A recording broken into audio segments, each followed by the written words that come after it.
इथं सुद्धा पटकन या प्रश्नाला तर अजिबात वेळ लावता कामा नाही. म्हणजे तुम्हाला काय काय प्रश्नाला एवढ्या फास्ट सांगता आलं पाहिजे सगळं. दिलेल्या पर्यायामधून शाश्वत विकास ध्येय चुकीचा पर्याय. ध्येय साध्य करण्यासाठीचा कालावधी 2016 ते 30 आहे का, 17-69 आहे का, आणि प्रामुख्याने विकसित देशांना लागू होतो का. आता याच्यात क्लिअर सस्टेनेबल डेव्हलपमेंट गोल आपल्याला माहिती असून तुम्ही बघा चुकीचा पर्याय म्हणलात, हा चुकीचा नाही, हा बरोबर आहे, हा पण बरोबर आहे. आता मात्र इथं तुम्हाला येतो प्रामुख्याने विकसित देशांना लागू होतो का. म्हणजेच आता MDG आणि SDG बद्दलचा असा एरिया जिथं आपण विचार केलेला नसतो. बाकी सगळ्यांना माहिती आहे की 17 आहे की 18 आहे, 7 आहे की 8 आहे MDG SDG. ते 2000 ते 2015, 2015 पासून पुढे 2030 पर्यंत. पण आता तो मुख्यतः प्रामुख्याने विकसित देशांना लागू होतो का अविकसित देशांना.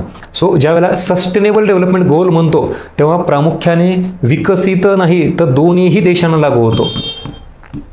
मुळात पहिल्यांदा ज्या वेळेला आपण MDG काढतो, MDG मध्ये असं होतं की बऱ्याच अविकसित देशांना हे पुश करण्यासाठी होतं की तुम्ही मागे आहात तर तुम्ही प्रयत्न करा.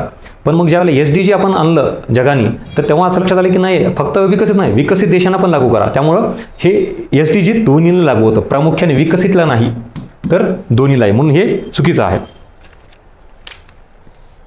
नेक्स्ट. हां हे घ्या ग्रुप Cचा प्रश्न.